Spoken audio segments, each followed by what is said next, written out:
आदाब अर्ज़ है, आप देख रहे हैं एडीएन उर्दू न्यूज़ और आपके साथ मैं हूं डॉक्टर सैयद वहाबुल हक। खबरों के सिलसिले को शुरू करने से पहले आइए डालते हैं एक नज़र दिन भर की अहम खबरों पर। स्कूल शुरू करने के लिए रियासती वज़रा में इख्तलाफ क्यों? महाराष्ट्र शिक्षण संस्था महामंडल ने किया सवाल, स्कूल फौरी शुरू करने का किया मुतालबा।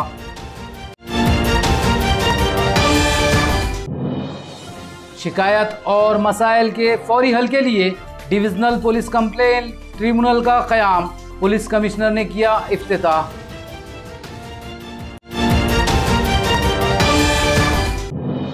ओबीसी रिजर्वेशन के लिए बीजेपी के मुजाहरे में कोविड क़वानीन की उड़ी धज्जियां, मेंबर असम्बली अतुल सावे समेत बीजेपी के कारकुनान गिरफ्तार। और शहर में बड़े पैमाने पर जारी है बायोडीजल का गैर कानूनी कारोबार, 23 लाख रुपए का माल जब्त, 4 अफराद के खिलाफ केस हुआ दर्ज। अब खबरें तफसील से। रियासती वज़रा में इख्तिलाफ और कोविड टास्क फोर्स के बेमाना अंदेशों की वजह से रियासत में तलबा का ज़बरदस्त तालीमी नुकसान हो रहा है।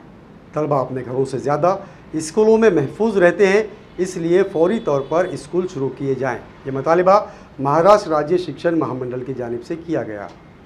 यहाँ एक प्रेस कॉन्फ्रेंस में महामंडल के सदर विजय नाना पाटिल ने कहा कि रियासती वजीर तालीम वर्षा गायकवाड़ ने 4 सितंबर से स्कूल शुरू करने का ऐलान किया था, लेकिन नायब वजीर आला अजीत पवार ने स्कूल खोलने पर एतराज किया। इसी तरह Maharashtra state Covid task force भी ये बेमानी खदशा जता रही है। कोरोना की मुमकिन तीसरी लहर में भी बच्चों को ज्यादा खतरा हो सकता है, इसलिए स्कूल खोलने का खतरा नहीं उठाया जा सकता। विजय नाना पाटिल ने कहा कि देही इलाकों में स्कूल खुल चुके हैं, लेकिन शहरी इलाकों में स्कूल अभी भी बंद रखे गए। कोरोना वबा के नाम पर पिछले 2 सालों से तलबा का रिश्ता स्कूल से टूट चुका है। इसकी वजह से इनका जबरदस्त तालीमी नुकसान हो रहा है। बच्चे मुसलसिल 2 साल से घरों में हैं। बच्चे मुसलसिल 2 साल या तो घरों में या फिर दिन भर गलियों, सड़कों और मैदानों में अपना वक्त गुजार रहे हैं, जहां इनको कोरोना वबा का ज्यादा खतरा है। तलबा जो वक्त स्कूल में गुजारेंगे वो टीचर्स की निगरानी में कोविड क़वानीन की पासदारी के साथ तालीम भी हासिल करेंगे, तो वो इस मुज़िर वबा से ज्यादा महफूज भी रहेंगे। इसलिए हुकूमत फौरी तौर पर स्कूल शुरू करने की इजाज़त जारी कर। महाराष्ट्र राज्य शिक्षण संस्था महामंडळाने वर्षाताई गायकवाडांना विनंती केलेली आहे की शाळा लवकर सुरू करा। 4 सप्टेंबरला शाळा सुरू होणार हायब्रिड पद्धतीने हे जाहीर केल्यानंतर टास्क फोर्सची शंका, अजितदादांचा नकार, अशामुळे या शाळा पुन्हा सुरू होण्याचं लांबणीवर हे काम पडलेलं आहे। ग्रामीण भागामध्ये काही शाळा सुरू झाल्या, पण शहरामधल्या विद्यार्थ्यांना शिक्षणापासून वंचित राहावं लागतं आहे। आणि आमचं म्हणणं असं आहे की असंच अजून काही महिने चाललं तर ही पिढी बर्बाद होणार आहे। मुलांची मानसिकता बिघडत चाललेली आहे, एकटेपणा जाणवायला लागलेला आहे आणि अशा परिस्थितीमध्ये 2 वर्षाचा गॅप हे अत्यंत चुकीचं ही व्यवस्था ठरणार आहे। म्हणून ताबडतोब त्यांनी शाळा सुरू करावी। संस्थाचालक म्हणून सगळे लोक म्हणतात की माझी शाळा माझी जबाबदारी, आणि आमचं आव्हान आहे की घरामध्ये किंवा गल्लीमध्ये मुलगा खेळतो, घरात राहतो, त्याच्यापेक्षा शाळेत राहिला तर त्या ठिकाणी त्याला कोरोनाचा धोका कमी राहणार आहे। आणि म्हणून मुलांचं भविष्य घडवण्यासाठी पुन्हा त्यांना मुख्य शिक्षणाच्या प्रवाहात आणण्यासाठी शाळा ताबडतोबीने सुरू कराव्यात अशी आमची मागणी आहे। शिकायतें और मसाइल फौरी हल होने से अवाम और पुलिस को जल्द इंसाफ मिलने की सहूलत होगी। ये बात आज पुलिस कमिश्नर निखिल गुप्ता ने कही।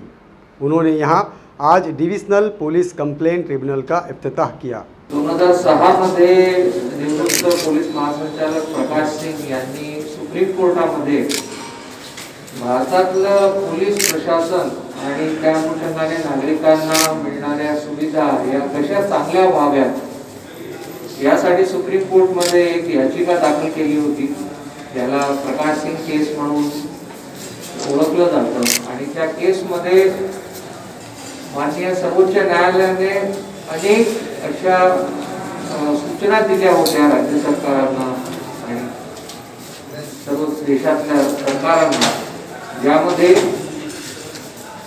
पोलिसांचं कामकाज कसं चांगलं होईल आणि त्यातून नागरिकांना पोलिसांकडून मिळणाऱ्या सुविधा सेवा या कशा चांगल्या करता येईल, त्यामधल्या अनेको ज्या रिकमेंडेशन आम्ही ज्याला म्हणतो माननीय सर्वोच्च न्यायालयाच्या, त्या हळूहळू वेगवेगळ्या राज्य शासनाने अवलंबून केल्या। त्यातली एक की महत्वाची सूचना जी होती, ओबीसी रिजर्वेशन की आड़ में कोविड कवानीन की खुलेआम धज्जियां उड़ाने वाले बीजेपी के मेंबर असेंबली और शहर सदर समेत बड़ी तादाद में कारकुनों को पुलिस ने गिरफ्तार कर लिया। बीजेपी ने ओबीसी रिजर्वेशन के लिए गैर कानूनी तौर पर मुजाहिरा करने की कोशिश की थी। सुप्रीम कोर्ट ने हाल ही में ओबीसी रिजर्वेशन मंसूख कर दिया था। अदालत के इस फैसले की आड़ में हुकूमत को घेरने के लिए बीजेपी ने रियासत गिर सतह पर एहतजाजी मुजाहिरे का ऐलान किया, लेकिन औरंगाबाद में पुलिस ने मुजाहिरे की इजाजत नहीं दी। इसके बावजूद मेंबर असेंबली अतुल सावे, शहर सदर संजय केनेकर अपने कारकुनों के साथ अमरप्रीत चौक जालना रोड पर मुजाहिरे के लिए जमा हुए। इस मौके पर यहां पुलिस का भारी बंदोबस्त देखा गया। बीजेपी की कारकुनान कोविड कवानीन जैसे मास्क और सोशल डिस्टेंसिंग की खुली खिलाफ वर्जी करते हुए हुजूम की शक्ल में हुकूमत के खिलाफ नारेबाजी करने लगे। मेंबर असेंबली अतुल सावे ने कहा कि हुकूमत की संगीन लापरवाही की वजह से ओबीसी तबका रिजर्वेशन से महरूम हो चुका है। बीजेपी उनके हक के लिए आवाज उठाती रहेगी। इस मौके पर पुलिस ने बजोर ताकत बीजेपी के मुजाहिरीन को गिरफ्तार कर लिया। महाराष्ट्र की सरकार ने आज जो ओबीसी के आरक्षण में ध्यान नहीं देने की वजह से जो ओबीसी का आरक्षण रद्द हुआ है, हम यहाँ पे इस सरकार का निषेध करते आज पुलिस के माध्यम से हमारा आंदोलन को रोकने की कोशिश की गई है। हम पुलिस का भी निषेध करते हैं, ये सरकार का भी निषेध करते हैं और हम यहाँ पे सरकार को बताना चाहते हैं कि जब तक ओबीसी का आंदोलन मिलता नहीं है तब तक कोई भी इलेक्शन होनी नहीं चाहिए। अगर आप लेते हैं तो ये आंदोलन और भी तीव्र हो जाएगा और इस आंदोलन में हम और भी सारी जनता के माध्यम से आप सरकार का यहाँ पे निषेध कर। हाँ, पुलिस के माध्यम से पूरी तरफ चाहिए आंदोलन हमारा हक है, हमारी मांगनी है। हम इस मांगनी के लिए पुलिस ने आज जो हमारे पे दरफशाही की है, ये सरकार के माध्यम से जो दरफशाही की है, हम इसमें यहाँ पे निषेध करते हैं। हम जरूरत पड़ी तो जेल में भी जाने के तैयार है ओबीसी आंदोलन के लिए। आपल्या सत्तेच्या मदमस्तीत हे लोक या बहुजन समाजाला विसरले।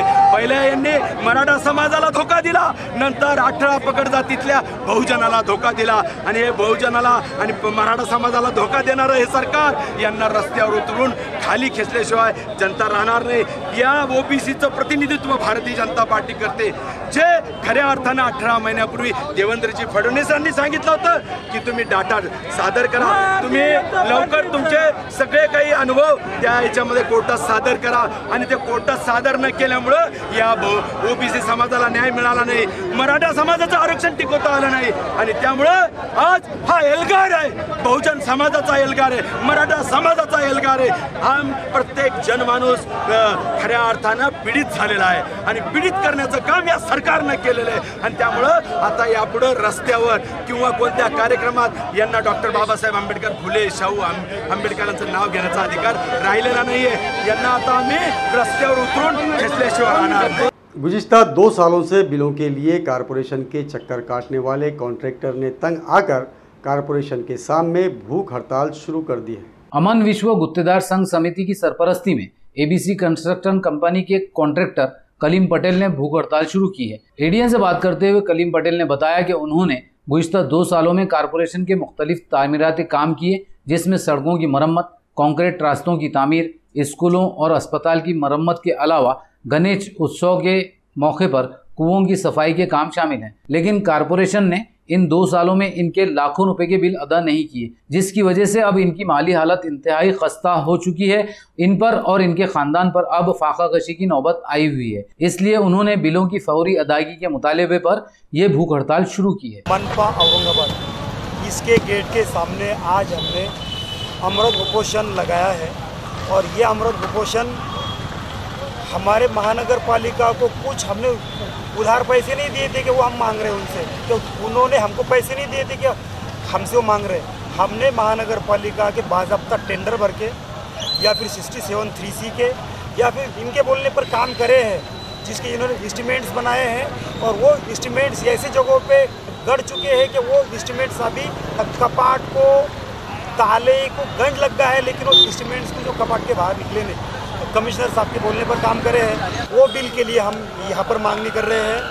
गणपति विसर्जन, श्री गणपति विसर्जन के गए साल हमने 6 कुआं सफाई के काम करे थे। आप फिर से गणपति विसर्जन होने को है। अब हम गए जो तो साल के पैसे मांग रहे हैं, इनको बिल ये भी हमको दे नहीं रहे। 2019 में भी हमने काम करे थे, 2020 में भी काम करे, ये पैसे देने का नाम नहीं लेते। क्या इनको जब पैसे देना ही नहीं है तो फिर हम जैसे गरीब कॉन्ट्रैक्टर्स को ये क्यों फंसाते हैं? गवर्नमेंट ट्रेजरी ऑफिस में नौकरी दिलाने के नाम पर लाखों रुपये हड़प करने वाले स्टेनोग्राफर के खिलाफ कार्रवाई के लिए एक बेरोजगार नौजवान ने भूख हड़ताल शुरू की है।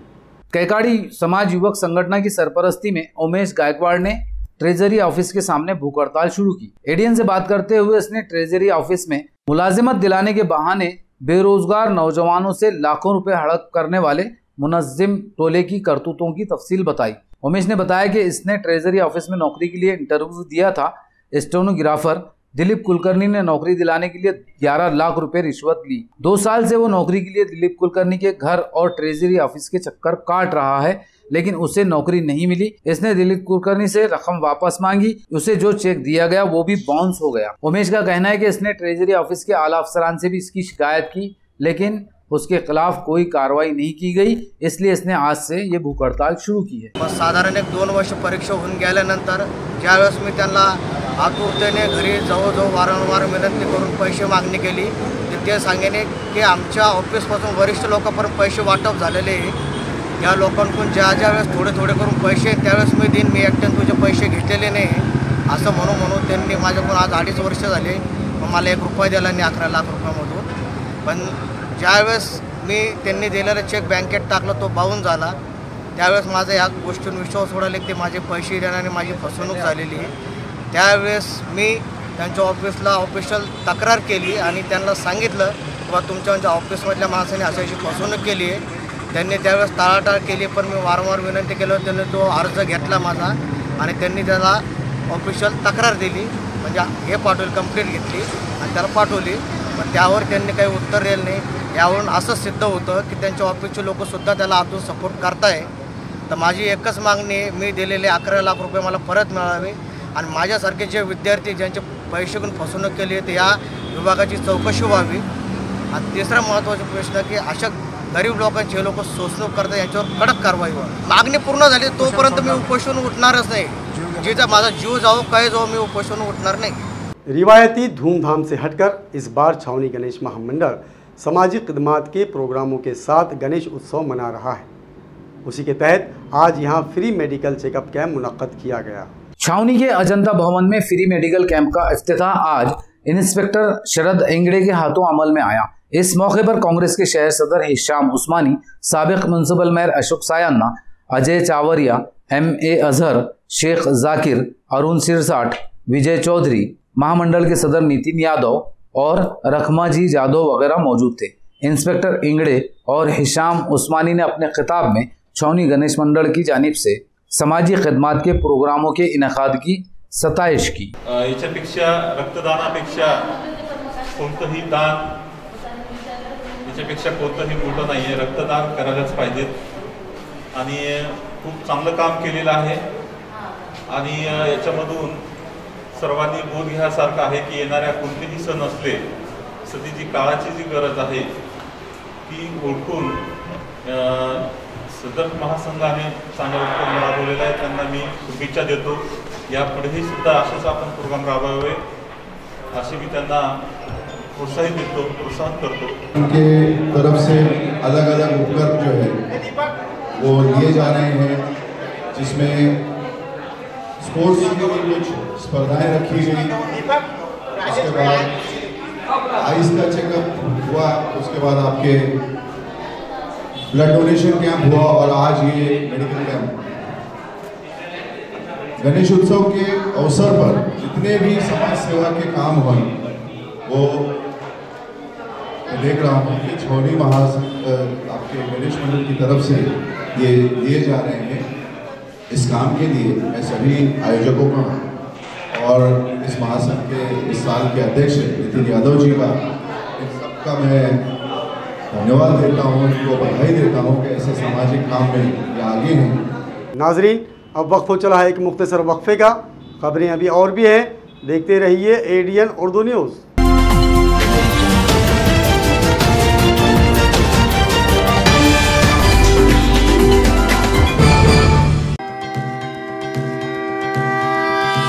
पूर्ण बेगमपुरा जयसिंगपुरा भागातील नागरिकांना गणपती उत्सवानिमित्त मी माजी नगरसेवक म्हणून, शिवसेनेचा उपजिल्हा प्रमुख म्हणून व ओम मृत्युंजय क्रीडा मंडळाचा संस्थापक अध्यक्ष या नात्याने सर्वांना शुभेच्छा देतो व हे दिवस आपले सर्वांचे अत्यंत आनंदाचे व सुखाचे जावो, सगळ्यांना सुख समृद्धी लाभो, आरोग्य लाभो व जी आपल्या देशावर हे संकट आलेलं आहे कोरोनाचं, त्या कोरोनाच्या याच्यातून आपल्याला सर्वांना मुक्ती मिळो एवढीच गणपती बाप्पाच्या चरणी प्रार्थना करतो। गणेश उत्सवाच्या आपल्या सर्वांना हार्दिक शुभेच्छा। गणरायाचरणी हीच प्रार्थना, कोरोना संपूर्णतः लवकरात लवकर जाऊ दे व माझ्या सर्व तरुण सहकाऱ्यांना हाताला रोजगार मिळू दे, हीच गणपती बाप्पाचरणी प्रार्थना करतो। आपल्या सर्वांना गणेश उत्सवाच्या हार्दिक शुभेच्छा। नमस्कार, मी मयंक पांडे, हॉटेल दावत फॅमिली रेस्टॉरंट व पांडे परिवारातर्फे सर्व शहरवासियांना गणेश उत्सवची हार्दिक शुभेच्छा। गणेश उत्सव हे सर्वांनी मोठ्या उत्साहाने व सरकारने दिलेल्या जे नियमवाली आहेत ते पाळून हे सण मोठ्या उत्साहाने साजरा करावा व सोशल डिस्टन्सिंग मेंटेन करून सुरक्षित राहावा। परत एकदा सर्वांना गणेश उत्सवच्या हार्दिक शुभेच्छा। नमस्कार, मैं नितिन अशोक यादव इस साल अध्यक्ष चुना गया हूँ छावनी गणेश महासंघ का। मैं सभी छावनी वासियों को गणेश महासंघ की तरफ से गणेश उत्सव की हार्दिक हार्दिक शुभेच्छा देना चाहता हूँ। पृथ्वीराज पवार, सामाजिक कार्यकर्ता, औरंगाबाद शहर। गेली 50-51 वर्ष मी सार्वजनिक गणेश उत्सवामध्ये सहभाग घेत आलेलो आहे। गणेश उत्सवानिमित्त सर्व जनतेला हार्दिक हार्दिक शुभेच्छा। नमस्कार, मी संतोष कुमार किसनलाल बदसिले, स्वच्छता निरीक्षक छावनी परिषद औरंगाबाद। गणेशोत्सव काळामध्ये आता डेंग्यूचे ते कोरोनाचे पेशंट तर कमी झालेले आहे, तरी कोरोना हा गेलेला नाही आहे पूर्ण प्रकारे, तरी सर्वांनी सोशल डिस्टन्स ठेवून आणि कोरोनाचे जे जे डायरेक्शन दिलेले आहे गव्हर्नमेंटने त्याचं पालन करावे असे सर्वांना मी विनंती करतो छावणीवासियांना। आणि परत एकदा गणेशोत्सवाच्या शुभेच्छा पूर्ण छावणीच्या रहिवाशांना। गणेशोत्सवानिमित्त सर्व गणेश भक्तांना हार्दिक शुभेच्छा देतो। आणि यावर्षीचा गणेशोत्सव हा पाऊस पडल्यामुळे आनंदात झालेला आहे आणि कोरोनासुद्धा बऱ्यापैकी कमी झालेला आहे, त्यामुळं गणरायाची आपल्यावर कृपा झाली हे आपलं भाग्य आहे। आणि आपण नवीन गणपती उत्सव चांगल्या पद्धतीने साजरे करावेत व समाजाभिमुख कार्यक्रम करावे अशी मी सर्व गणेश भक्तांना विनंती करतो। मी राजू भैरव, शिवसेना कार्यकर्ता, घाटीमध्ये झुंगाबागा केंद्र चालवतो, शिवभोजन केंद्र चालवतो। माझ्यातर्फे, माझ्या परिवारातर्फे, शिवसेना पक्षातर्फे सर्व भाविकांना गणेश उत्सवाच्या हार्दिक शुभेच्छा। सर्व भाविकांनी घरामध्ये आपली आपली काळजी घ्यावी व सर्व नियमाचे पालन करावे ही नम्र विनंती। पुन्हा एकदा सर्वांना गणेश उत्सवाच्या हार्दिक शुभेच्छा। मी पडेगाव नगरसेवक सुभाष शेजवळ, शिवसेना नगरसेवक सुभाष शेजवळ, वार्ड क्रमांक 14। मी शहरातील वासियांना तसेच छावणी व पडेगाव मिटमिटा भावसिंगपुरा या विभागातील लोकांना गणेश उत्सवानिमित्त हार्दिक शुभेच्छा देतो व गणेश उत्सव साजरा करत असताना मास्क वगैरे अवश्य वापरा। शासनाचे जे नियम आहेत ते नियम पाळून उत्साह चांगल्या पद्धतीने साजरा करावा ही माझ्यातर्फे व माझ्या पक्षाच्या वतीने मी नागरिकांना हार्दिक शुभेच्छा। परत एकदा सर्वांना शुभेच्छा। गेली 10 वर्षापासून आम्ही इको फ्रेंडली गणेश हा नेहमीच साजरा करत असतो। यावर्षी आम्ही 31 फुटी नारळाच्या पानापासून पूर्णपणे पर्यावरणपूरक वस्तू वापरून, ज्यामध्ये लाकडी फळ्या आहेत, लाकडी पट्ट्या आहेत, कागदी द्रोण आहेत, कागदी वाट्या आहेत, या सर्व वापरून हा 31 फुटी गणपती साकारलेला आहे. आणि या गणेशापासून आम्ही लोकोपयोगी संदेश पण देत असतो. यावर्षी तिसरी लाट येऊ नये, कोरोनाचं संकट टळू दे, हीच आमची इच्छा आहे. आणि तीच आम्ही गणपतीच्या मूषक राजकडून त्याच्या हातात संदेश देऊन हा संदेश आम्ही सर्वांना देत आहोत. औरंगाबाद शहर हे पर्यटनासाठी प्रसिद्ध जागतिक असल्यामुळं इथं लोकांनी पर्यटनासाठी यावं अशी विनंती आम्ही या गणपती बाप्पामार्फत करत आहोत. गणपती यावर्षीचा 2021 सर्वांना कोरोनामुक्त होऊ दे, हीच आम्ही प्रार्थना करून गणपतीच्या चरणी विनंती करतो की सर्वांना सुखमय आरोग्य शांती दे. गणपती बाप्पाच्या सर्वांना शुभेच्छा.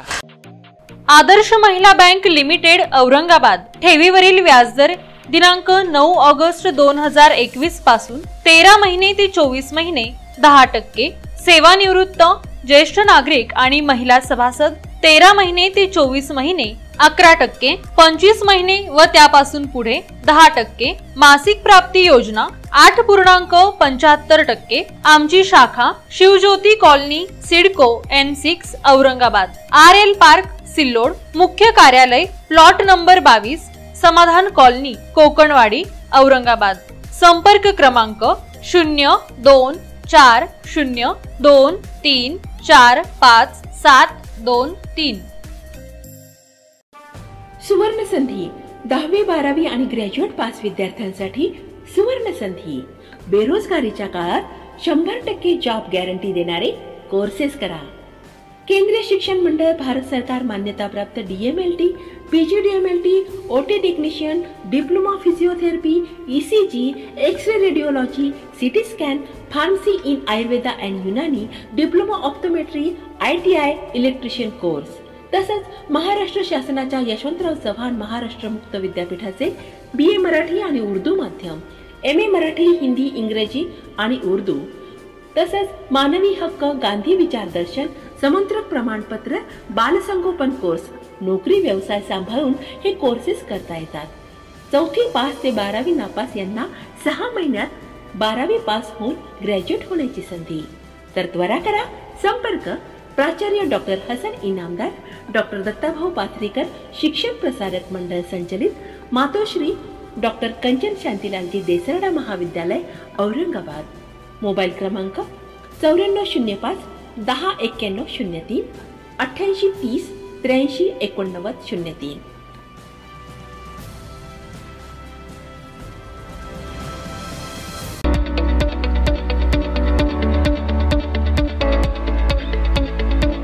Franzelian School of Excellence conducted various activities from 21st June to 14th July 2021. Across the grades, students performed various asanas to emphasize the importance of yoga and physical exercises in daily life. Through solo singing, children learned to express their feelings and ideas. There was a wide variety of solo dance performances with simple rules. For Maths Master, every student was given a set of MCQs which had to be completed in 40 minutes. The most momentous occasion was the offline investiture ceremony conducted in the school auditorium to entrust hope, faith and mental the responsibility to the newly appointed student leadership squad. The oath-taking ceremony was led by the principal in the presence of staff and management.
नाजरीन, वक्फे के बाद आप सभी का दोबारा खैर मकदम है। मुंबई नागपुर शाहराह पर एक transport company पर छापा मारकर क्राइम ब्रांच पुलिस ने बायोडीजल के गैर कानूनी कारोबार का पर्दाफाश किया। पुलिस ने यहां से भारी मकदार में बायोडीजल का जखीरा जब्त किया है। Marathwada truck body builder garage से मुत्तसिल ATF ट्रांसपोर्ट कंपनी में बायोडीजल का गैर कानूनी कारोबार चलाया जा रहा था। यहां 75 रुपए फी लीटर बायोडीजल बेचा जाता था। इत्तला मिलने पर देही क्राइम ब्रांच पुलिस के इंस्पेक्टर अविनाश अघाव की रहनुमाई में सब इंस्पेक्टर दत्ता शेड़के, नंद कुमार भंडारे, किरण गावंडे, धर्मराज गायकवाड़ और ओम प्रकाश बनकर पर मुश्तमिल टीम ने छापा मारा। इस वक्त यहां पर एक ट्रक में बायोडीजल भरा जा रहा था। पुलिस ने यहां से 16,000 लीटर बायोडीजल समेत 23,40,000 रुपए का माल जब्त किया। इस मामले में पेट्रोल पंप मालक सैयद इरफान साकिन खैसर कॉलोनी और यहां काम करने वाले जमील कुरैशी और शेख रशीद के खिलाफ केस दर्ज कर लिया। इस मामले में पुलिस मजीद तहकीकात कर रही है। हुकूमत और फाइनेंस कॉरपोरेशन की फर्जी स्कीमों में बैंकों में पेश आ रही रुकावटें और इल्तिवा में पड़े हुए कर्ज के दरख्वास्तें फ्री मंजूर करने के मुतालबे पर आज भीम शक्ति संगठन की जानिब से जिला कलेक्टर को एक मेमोरेंडम पेश किया गया। या देशामध्ये आपल्या महाराष्ट्र राज्यामध्ये कर्ज प्रकरणाच्या संदर्भामध्ये ही जी भूमिका आहे, शासनाने योजना तर जाहीर केल्या परंतु त्याची अंमलबजावणी जर होत नसेल ती जाणीवपूर्वक आमच्या समाजावरती मागासवर्गीयावरती केलेली विटंबना आहे, हानिकारक हा दृष्टिकोन आहे प्रशासनाच्या बँकेचा। त्याच्यामुळं शेतकरी आत्महत्या करतात, त्यांना अनेक वेळा पॅकेज दिलं जातं, त्याच्याबद्दल आमचं दुमत नाही, दिलंच पाहिजे जरूर। छोटे छोटे लघु उद्योजक आहेत, काही कर्ज बुडून मोठमोठाले उद्योजक या देशाच्या बाहेर देखील पळाले तरी देखील त्यांचं कर्ज माफ केलं जातं, त्याच्याबद्दलही आमचं काही दुमत नाही। परंतु खऱ्या अर्थानं जिथं खरा सुशिक्षित बेरोजगार आहे, जो स्वतःची धमक सिद्ध करण्याच्या दृष्टीनं स्वतःच्या पायावर उभं राहून व्यवसाय उद्योग करण्याची इच्छा व्यक्त करतो। एक तर कोरोनाच्या महामारीच्या काळामध्ये आज गेल्या 2 वर्षापासून आपण बघतो की सर्व बाजारपेठा ठप्प आहेत, व्यवसाय बंद झालेले आहेत, रोजगार बुडीत निघालेला आहे, कारखाने बंद पडलेले आहेत। अशा अवस्थेमध्ये नोकऱ्या पण नाहीत। तेव्हा मग सुशिक्षित बेरोजगार युवकांनी जर स्वतःचा उद्योग आणि व्यवसाय उभा करण्यासाठी ठरवलं तर त्याला शासनानं तत्परतेनं मदत केली पाहिजे, सहकार्य केलं पाहिजे। हे जर नाही घडलं तर आम्ही भीमशक्तीच्या वतीनं याच्यानंतर पहिले एक मुख्यमंत्र्यांना, उद्योगमंत्र्यांना आणि सर्वच संबंधित असलेल्या अधिकाऱ्यांनी या संबंधीचं निवेदन देऊ आणि त्याही नंतर जर कठोर पावले उचलले गेली नाही तर आमच्या बाबतीत जर सकारात्मक भूमिका बँकर्सनी घेतली नाही तर भीमशक्तीच्या वतीनं प्रचंड असं आंदोलन आम्ही प्रत्येक बँकेच्या बँकर्ससमोर जाऊन करणार आहोत आणि त्यानंतर बँक कर्मचाऱ्यांना मात्र कुठल्या पद्धतीचं प्रशासन करण्यासाठी आम्ही मज्जाव करणार आहोत। जोपर्यंत व्यावसायिक बेरोजगारांचे कर्ज प्रकरण निकाली निघत नाहीत तोपर्यंत आमचं तीव्र स्वरूपाचं आंदोलन भीमशक्तीच्या वतीनं उभं राहतं। रियासती हुकूमत ने पटन संत पीठ में तालीमी नज़्म की जिम्मेदारी डॉक्टर बाबा साहब अम्बेडकर मराठवाड़ा यूनिवर्सिटी को सौंपी। इस कदम से संत पीठ के काम में तेज़ी आने की उम्मीद है। वज़ीर आला उद्धव ठाकरे ने 9 सितंबर को जिले में मुख्तलिफ तामीराती व तरक्याती मंसूबों पर जारी काम का जायजा लिया था। इसी मीटिंग में वज़ीर आला ने पैठन में कायम की जा रही संत पीठ में तालीमी निज़ाम संभालने की जिम्मेदारी डॉक्टर बाबा साहेब अम्बेडकर मराठवाड़ा यूनिवर्सिटी को सौंपी है। महकमा तकनीकी तालीम ने इस ज़िमन में नोटिफिकेशन जारी कर दिया। पैठन के संत पीठ में हिंदुस्तानी रिवायात, तहजीब व अदब, कीर्तन, प्रवचन और रूहानी तालीम वगैरह पर मुबनी डिग्री और पोस्ट डिग्री के निसाब चलाए जाएंगे और इस निसाब की तैयारी की जिम्मेदारी अब यूनिवर्सिटी को सौंपी गई है। तालीमी इदारों में भेदभाव, जात पात और ऊंच नीच की तफरीक मिटाने की तालीम दी जाती है, लेकिन डॉक्टर बाबा साहब अम्बेडकर मराठवाड़ा यूनिवर्सिटी में एक ऐसा वाक़या सामने आया जिसने यूनिवर्सिटी में जारी भेदभाव और ऊंच नीच की बदतरीन मिसाल कायम की है। यूनिवर्सिटी की डिप्टी रजिस्ट्रार हेमलता ठाकरे पसमानदा आदिवासी कबीले से ताल्लुक़ रखती हैं। इनका कहना है कि पसमानदा तबके से ताल्लुक़ होने की वजह से यूनिवर्सिटी के अफसरान उनसे नारवा सलूक करते हैं। उसूल व ज़वाबित की खुली खिलाफ वर्जी करते हुए बार बार बिला वजह उनका तबादला कर दिया जाता है। 3 महीने पहले उनका तबादला किया गया। वो जिस दर्जे के ऑफिसर हैं उसके मुताबिक उन्हें कैबिन और तमाम सहूलतें दी जानी चाहिए, लेकिन उनके बार बार मुतालबे के बावजूद उन्हें कैबिन तो दरकिनार बैठने के लिए टेबल और कुर्सी तक नहीं दी गई, जिसकी वजह से अब वो जमीन पर बैठकर काम करने पर मजबूर हो चुकी। यूनिवर्सिटी में भेदभाव के इस बदतरीन मुजाहरे से इसका विकार मजरू हो रहा है। सामयिक विद्यार्थी संगठन ने भी हेमलता को इंसाफ दिलाने के लिए आवाज उठाई। संगठन ने यूनिवर्सिटी में पसमानदा तबके की अफसर के साथ इस नारवा सुलूक की शदीद मजम्मत की है। प्रशासनाने ज्या पद्धतीनं माझी बदली केली त्या बदलीला अनियमित असल्यामुळे मी त्यांना ॲप्लिकेशन केलं की सर माझी जी काही बदली केलेली आहे ती नियमानुसार नाही, म्हणून मी त्यांना ॲप्लिकेशन केलं, पण माझ्या ॲप्लिकेशनचा त्यांनी विचार केला नाही। बदली करण्याचं कारण हे रिझन खूप आहेत, पण ते मी इथे सांगू शकत नाही कारण ते ऑफिशियली आहेत, त्याच्यामुळे नाही बदलू करू शकत। पण दुसरी गोष्ट अशी आहे की त्यांना मी कुठेतरी अशा काही कामामध्ये मी अडचण ठरत आहे, त्याच्यामुळे त्यांनी माझी बदली करणे, बदली केल्यानंतर जी काही नियमानुसार कर्मचाऱ्यांना किंवा अधिकाऱ्यांना ज्या काही योजना असतात, सुविधा पुरवल्या जातात त्या त्यांनी अजूनपर्यंत मला दिल्या नाही आणि ज्या दिल्या होत्या त्याही त्यांनी काढून घेतल्या। म्हणजे एका आदिवासी महिलेला कशा पद्धतीने ट्रीट करायचं आणि मला ज्या पद्धतीने दबाव आणून इतर कर्मचाऱ्यांवरती जी दहशत निर्माण करायचं काम जे कुलगुरूंनी केलेलं आहे आणि जे सुरंशी मॅडमनी केलेलं आहे ते इथं आपल्याला स्पष्ट दिसून येईल। ज्या पद्धतीने आज मी खाली बसून काम करते, अजूनपर्यंत मला कुलगुरूहींनी विचारलं नाही की तुम्ही इथं असं का बसला आहात आणि त्या भागातून मी एक मागास भागातून इथं सर्व्हिस करायला आलेले, ह्यांनी ना माझी इज्जत केली ना मला कधी मानाची अपेक्षा करत नाही, पण जे शासनाने मला अधिकार दिलेले ते सुद्धा माझ्याकडून त्यांनी काढून घेतलेले आहेत आणि ज्या पद्धतीनं असं खाली बसून जी बदनामी केली ती माझी खूप बदनामी झाली।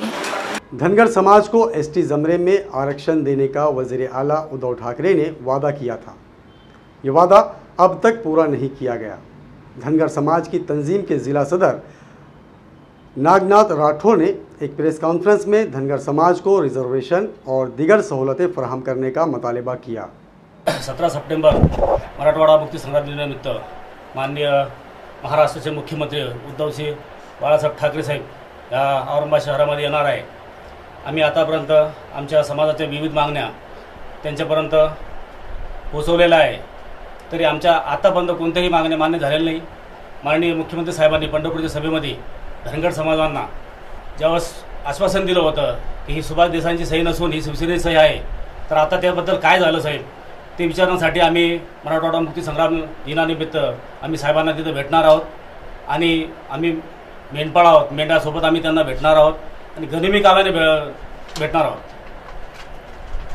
आमच्या मागण्या यांनी मान्य करावा आणि जोपर्यंत या मागण्या मान्य होत नाही तोपर्यंत धनगर समाज हे आंदोलन करत राहणार आणि माननीय मुख्यमंत्री साहेबांना मला विनंती करायची आहे की साहेब आता किती बळी घेणार आणि धनगराच्या आरक्षण अंमलबजावणी कधी करणार हे सांगावं। धन्यवाद। खबरों के सिलसिले को खत्म करने से पहले आइए डालते हैं फिर से एक नज़र दिन भर की अहम खबरों पर। स्कूल शुरू करने के लिए रियासती वज़रा में इख्तलाफ क्यों? महाराष्ट्र शिक्षण संस्था महामंडल ने किया सवाल, स्कूल फौरी शुरू करने का किया मुतालबा।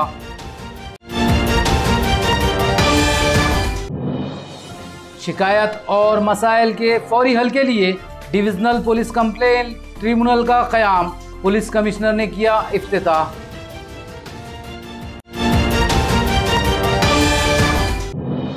ओबीसी रिजर्वेशन के लिए बीजेपी के मुजाहरे में कोविड क़वानीन की उड़ी धज्जियां, मेंबर असेंबली अतुल सावे समेत बीजेपी के कारकुनान गिरफ्तार। और शहर में बड़े पैमाने पर जारी है बायोडीजल का गैर कानूनी कारोबार, 23 लाख रुपए का माल जब्त, 4 अफराद के खिलाफ केस हुआ दर्ज। नाजरीन, ये थी आज की खबरें।